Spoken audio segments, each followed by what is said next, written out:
Welcome to the podcast, She is Fab, where we discuss all things fab, women empowerment, and life coaching. My name is Evelyn, also known as the Fab Chieftess, and I am a mindset transformation coach. Welcome to another episode of the She is Fab podcast. My name is Evelyn, your host, mindset transformation coach, and today I am joined by Maggie Dong. Welcome, Maggie. Thank you so much for having me. I'm excited to be here. I'm glad to have you. So Maggie is a podcaster, healer, fitness and life coach, and channeler who helps people master their physical, mental, emotional, and spiritual fitness so that they can raise their consciousness and live with fulfillment. Yeah, so a little bit about what I do is I focus on the 4 areas of fitness, like we talked about, the physical, mental, emotional, and spiritual, because I realize that if we miss any one of those areas, we end up trying to fill a void within ourselves that cannot be filled. So that's why it's important to come to that inner balance of these 4 areas so that we can live with fulfillment from the inside out. That's important. You know, I like and appreciate when coaches are taking a more holistic approach where they're addressing several areas, because sometimes you need the support of the other areas to really make a change or impact. 100%. I mean, I used to only focus on the physical. I came from kind of the fitness industry, fitness space, and I realized down the line that I wasn't fulfilled with just focusing on how I look and what I eat every day and how many exercises I can do at the gym. It's important to take care of our physical health, but that's just not enough to create that balance. Mm-hmm. So was the fact that you started to feel unfulfilled what drove you to then look at these other areas? Yeah, so I feel like it naturally evolved for me because I realized that I was very body focused. I looked at myself in the mirror all the time.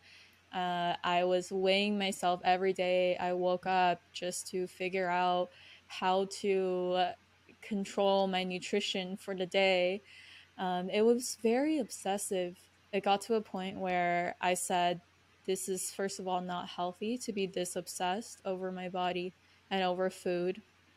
And the other thing was, there is so much more to life than just how we look. There is mindset, relationships, spirituality. I mean, these are the things that truly I focus on way more now than my body. I mean, I still go to the gym and take care of my health, but that's not really my priority right now.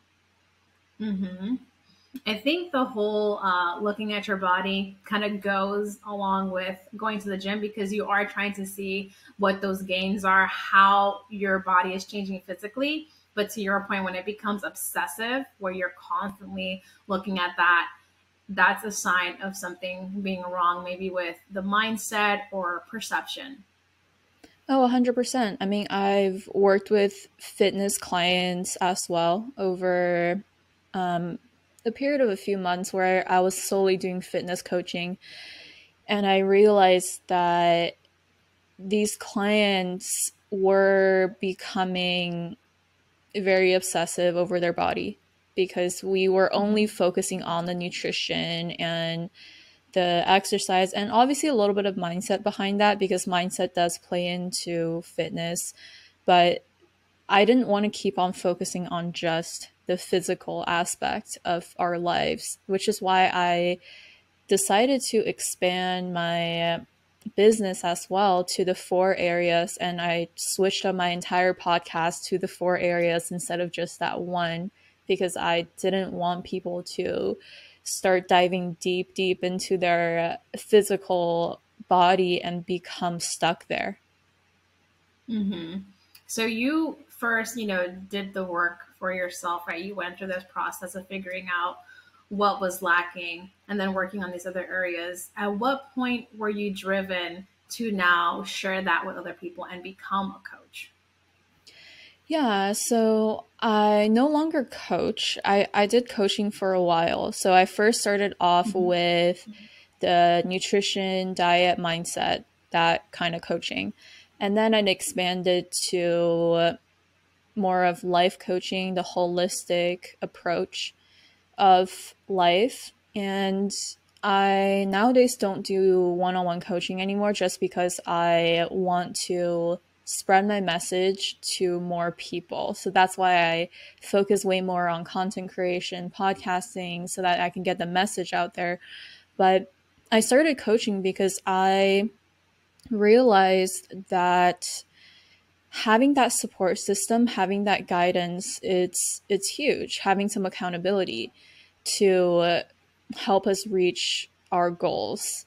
Because when we're doing it on our own, a lot of people tend to fall off the wagon. It's like on and off, Mm-hmm. and there's no consistency there. And there's, a lot of information out there. We have all the information that we need, but how many people are actually willing to take action on that information? So that's why I started with coaching initially, but then I realized that the coaching aspect of it is not really for me personally. I enjoyed a lot working with clients one on one and getting that experience to further help other people, but that one on one aspect wasn't for me anymore. Because the one Mm-hmm. on one aspect, what I've found is that some people hire coaches for great reasons. They're improving themselves, they're wanting to evolve, they're wanting to grow, and they're actually willing to put into work. Those are like my perfect type of clients, my favorite clients. And I also had some other clients who signed up for these coaching programs and they were waiting for me to save them because they signed up to work with me. So some people think that once you hire a coach or once you go to a therapist or a mentor or whatever, that your problems are now over, that you can Mm-hmm. just sit there and wait for the other person to help you and do the work for you.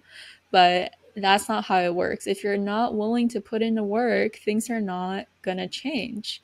And truly, I think a coach or a healer is somebody who gives you the tools that you need so that you can eventually do it on your own. People Mm-hmm. don't need to rely on me to heal them. That's not what a healer is. I don't do the healing for them. I activate things in them so that they can do the healing on their own. Mm-hmm. That's an important point you made there. For the audience that's listening, if you're looking to work with a coach or even looking to be a coach yourself, coaches are accountability partners. We help to pull things out that are already present in you or help to develop practice, habits, rituals, mindset, what have you. But we don't do the work for you. You yourself have to do the actual work. We're not going to fix you. We're not going to save you. We're just offering tools and resources to help you accomplish what you need to accomplish to get from point A to point B. Oh, 100%. And having that victim mentality in anything in life is not serving you. Because from my experience, my kind of background was I lost my mom when I was 16. And at that point, my dad had already been in jail for about 2 years. So all of a sudden, I needed to step up and take responsibility for my life. But I didn't know that at the time. I was waiting for somebody to come in and pick me up and come save me and help me get my life together. But I sat Mm-hmm. in that space for a few months realizing that nothing changed because no one, literally no one was going to come to save me. Who was I waiting for? And Mm-hmm. that victim mentality kept me stuck there for a while until I decided to step up and take responsibility for my life. I did go to see a therapist to help me heal a lot of these depression, anxiety, grief, these issues that I was dealing with. But ultimately, I still needed to do the work. I couldn't sit there and wait for somebody to come save me. And that's what I see a lot with people nowadays, is that they're waiting for that savior. They're waiting for somebody to come in and fix all of their issues, but no one is coming to save you. You are here to save yourself. Thank you so much for sharing that part of your story as well. The fact that, your mother passed away, your dad is in jail, and you found yourself having to essentially take charge of your life and not really knowing how to do some kind of waiting for somebody to save you, but for ultimately realizing that you had to save yourself. Not everyone is that lucky or comes into that awareness so quickly. Thank you. I think life kind of forced me into that position to learn that lesson, because without all of these circumstances and adversities, I would have never learned certain things. And that's why I'm so grateful for these adversities. When people are going through challenges and adversities in their lives, which I know that a lot of people are, especially in the past year or so, a lot of changes happening in people's lives, but these adversities are here to teach us lessons. And when we get through it and make it to the other side, we realize that we're so grateful for exactly how everything happened, because we are different through these dark moments. Without the shadows, without the darkness, we would never grow. Well said. I agree with you 1000% there. Sometimes we look back at those challenges and adversities as negative things in our life. But really, for those of you that do that, you want to look at the positive or the flip side, because out of that adversity and challenge, you had some growth, you had some development, and you are the person you are today because of that. So you want to think about that and reframe it to the positive if you're solely focusing on the negative. Yeah, 100%. I mean, it's our natural instinct to find the negatives in a situation. Our minds like to create these fear-based stories about the past, the future, and what's going to go wrong, what's coming next. So many worries and stresses, but we have to catch ourselves in those moments and first of all, ask ourselves, are these things even true? Are these the stories that we're making up in our heads? Or are these genuinely going to happen? But most of the time, it's these stories that we're making up in our heads. We're worrying about the future that doesn't even exist yet, and creating anxiety for ourselves. That's true. I'm a planner. So I tend to always, think ahead. But obviously, for somebody who doesn't have the tool set and doesn't really know how to plan properly, you will have that anxiety. You will have that negative thought process, which is our go-to, right? We go to, like you said, the negative first instead of the positive, instead of reframing things to serve us. We have to be aware, though, and really focus on the present. You can't focus all your time on the past, which you can't change, or the future, which, like you said, hasn't happened yet.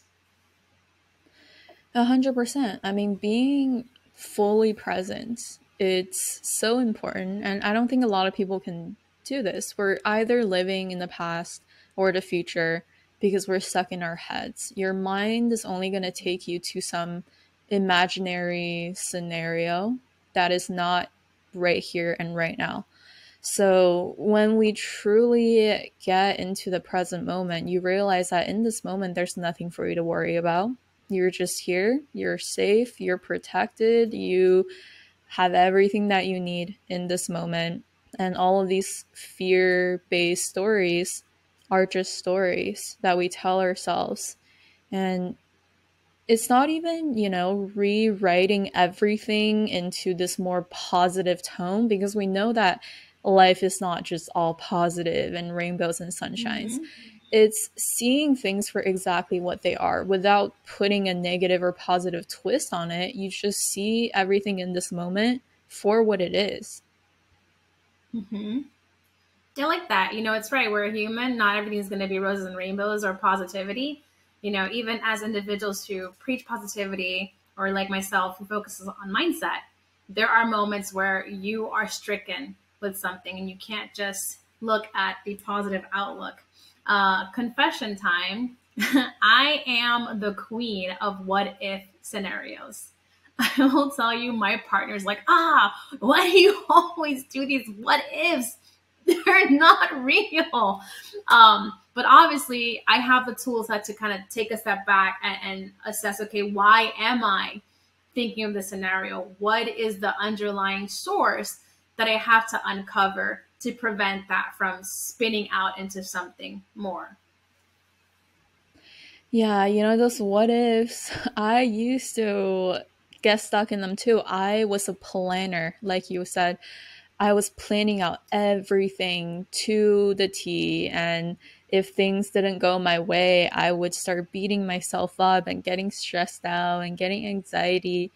But I realized that what do I actually have control over, right? We think that we have control over the future, over circumstances, over what other people are doing. I mean, we like to control things that are outside of ourselves. But at the end of the day, what we can really control is just ourselves. There's nothing outside of us that we can control except our reactions to these things.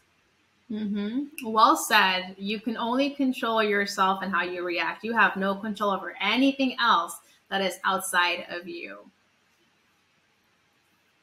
So, Maggie, I have. Oh, go ahead. Finish your thought, please. Yeah, I was going to say that we spend a lot of energy, creating these scenarios and trying to control outside circumstances, when if we spend all of that energy focusing on ourselves and truly what is within us already, I mean, our lives would be so different.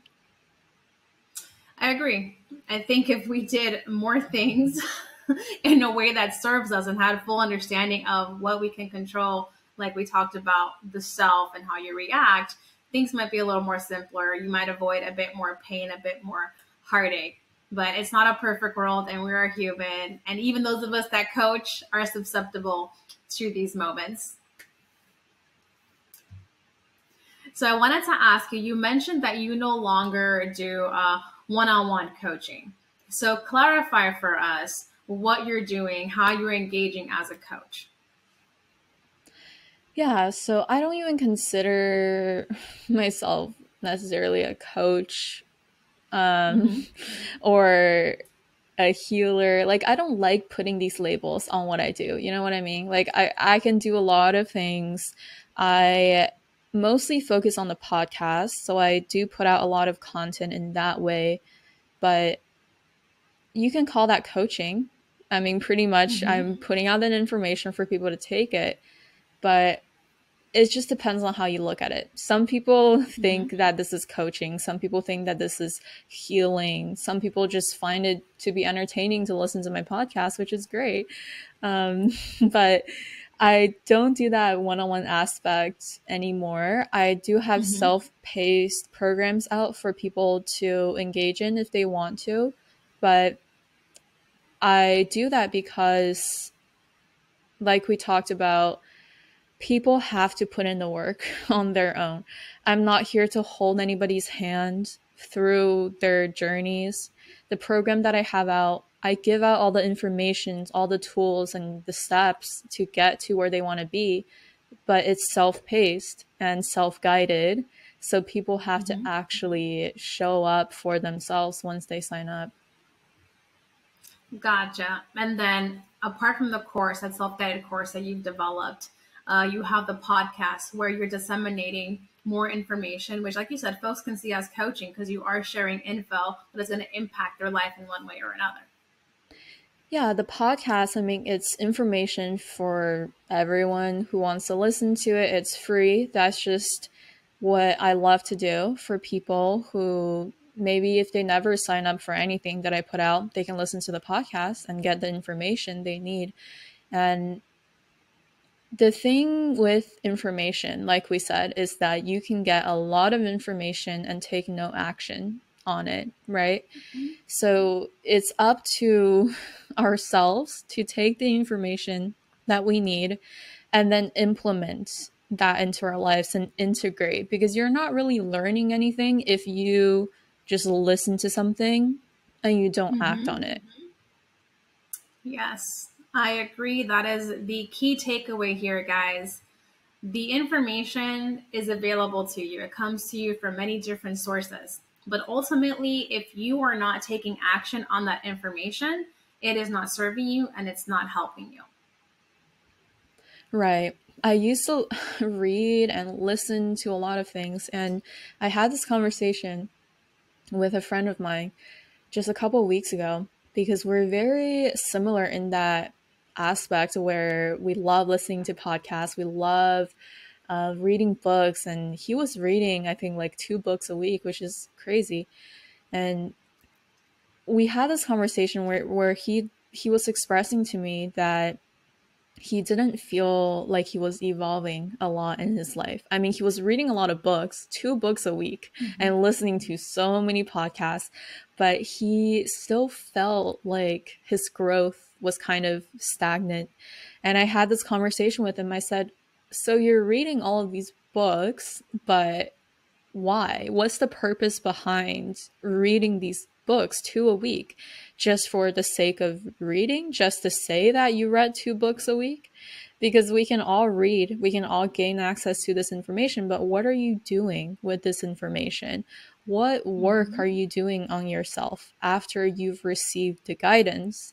And you know, nowadays, after that conversation, I think he stopped reading the 2 books a week, but I've seen his growth in the past couple of weeks, which is incredible. And that's from him actually diving within himself and looking at himself to assess what he needs to work on and actually doing the work. So it makes a big difference once we make that commitment to look at ourselves.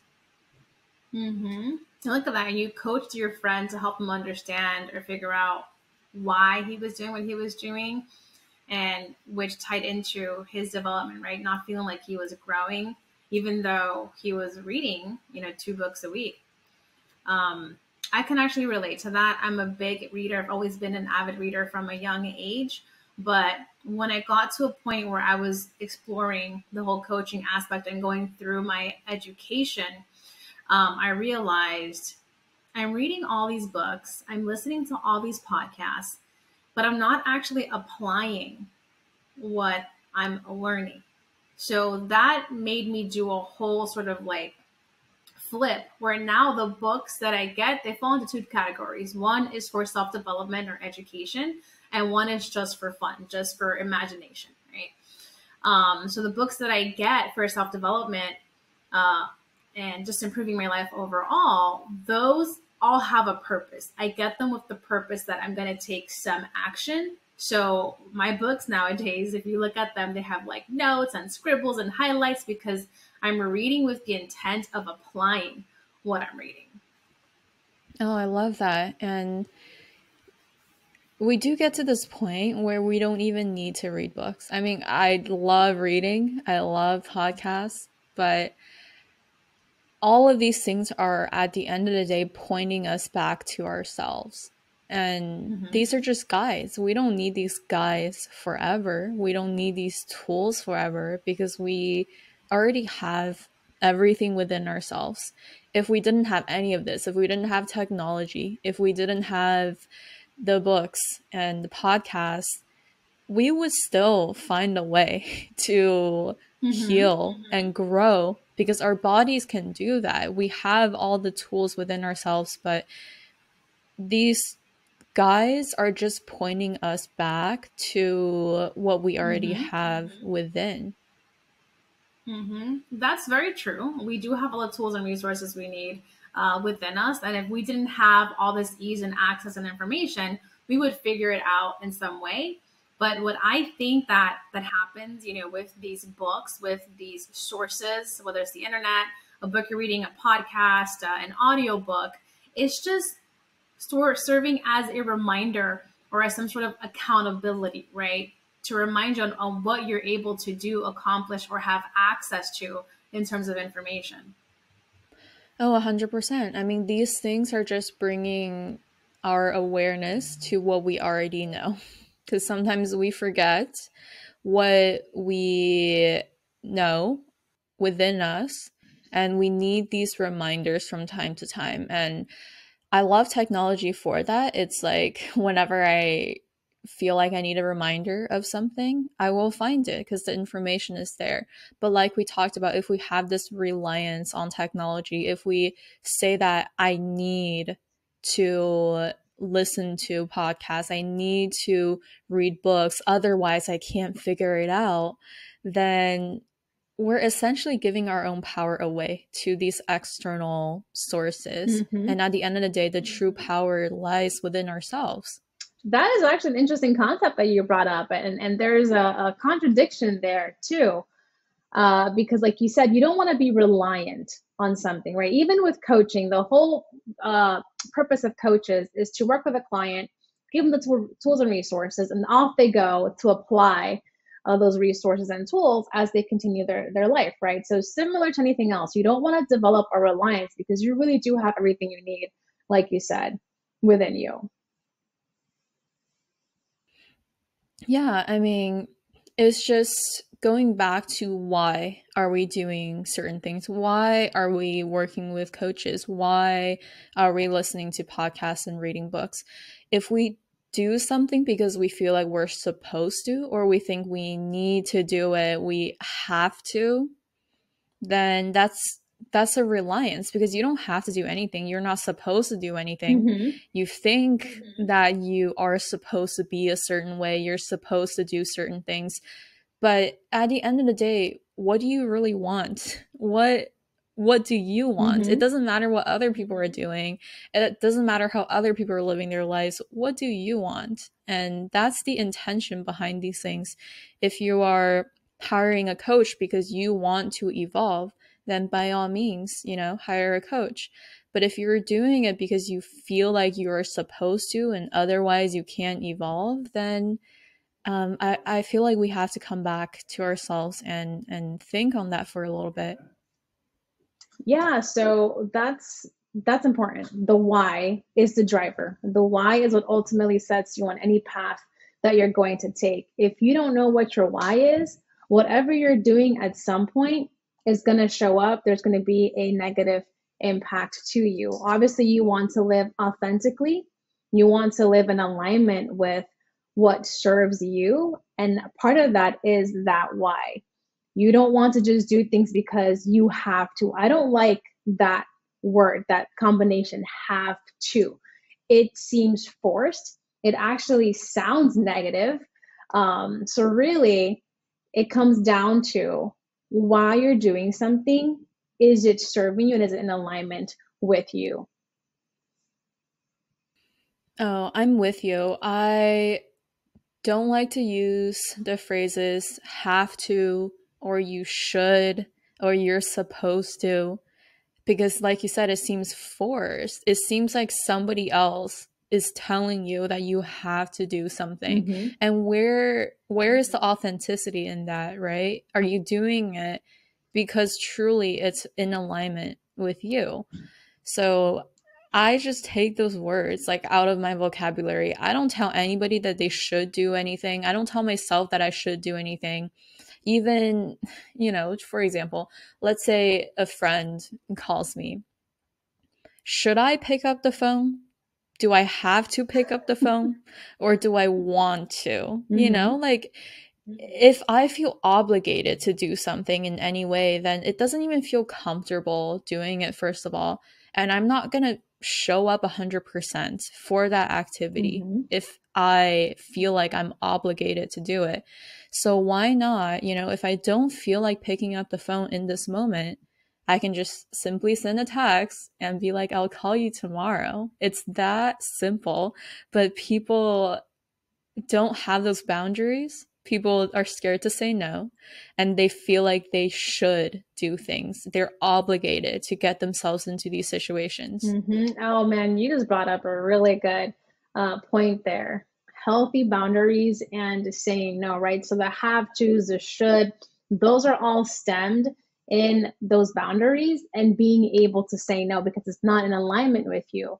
And as women, especially, I feel like we tend to be more considerate, more caregivers, and so we struggle more so with saying no, right?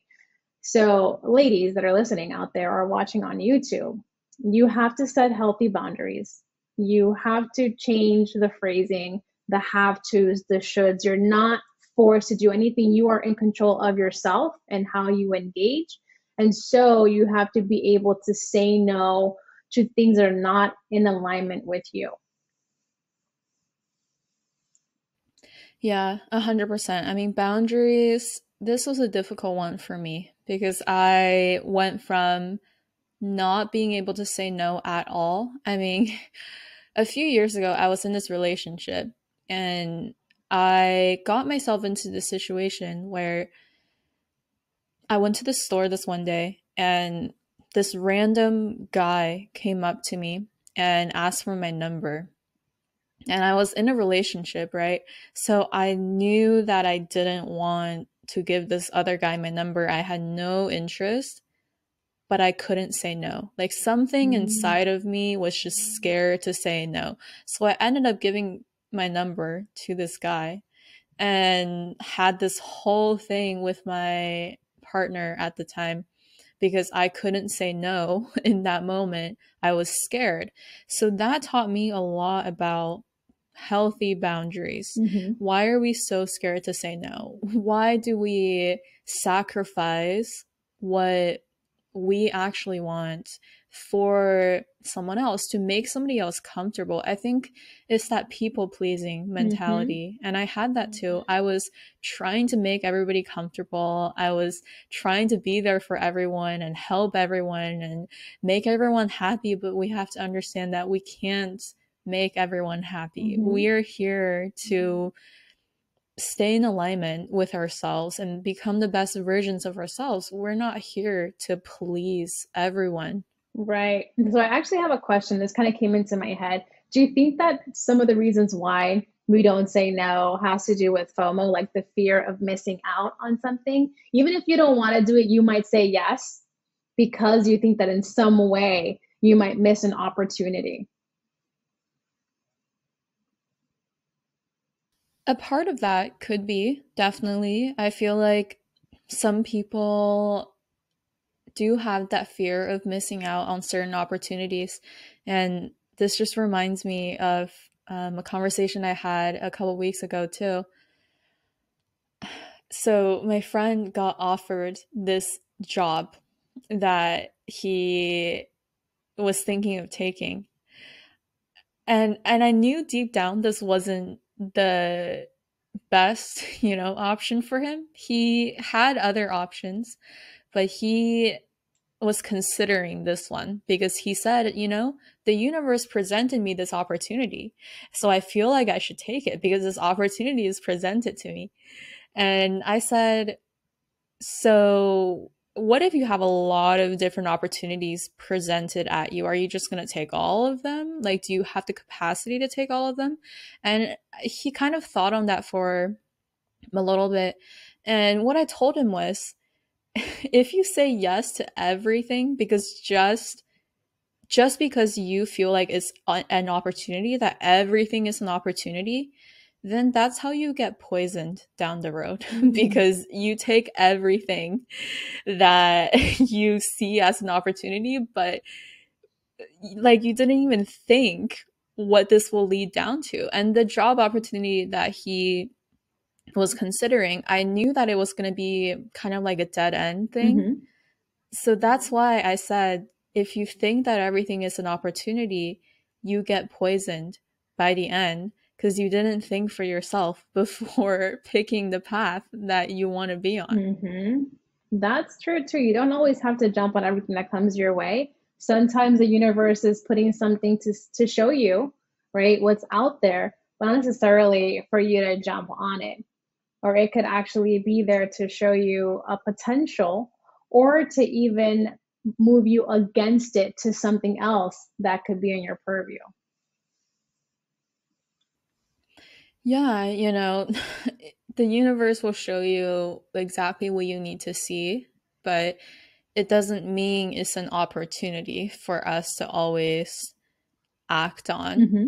It could be a lesson. If you act on it, I mean, it's going to be a lesson for you, but just think for yourself before you act on different things. Like we talked about, if you are, let's say, taking a job because you feel like you have to, you feel like you're obligated to do it, that's when I feel like you end up getting yourself into a situation where you are unhappy. That's true. A lot of times, like you said, we'll see something and we'll jump on it, and it may not be the right fit. It may not be in alignment. There could be a lesson there, although I feel like lessons are everywhere with everything that we're doing. And if you're not certain, if you're not fully assessing what is presented to you, you could, like you said, find yourself in pain or something that's hurting you, or something that's not ultimately beneficial to you. Right. So I mean, yeah, like the suffering part, we create a lot of our own suffering just from the decisions that we make. And a lot of people are blaming life for these adversities. And obviously, a lot of these adversities, they're difficult, but these choices are linked to one another, right? The one choice you make right now can impact what your life is like in the future.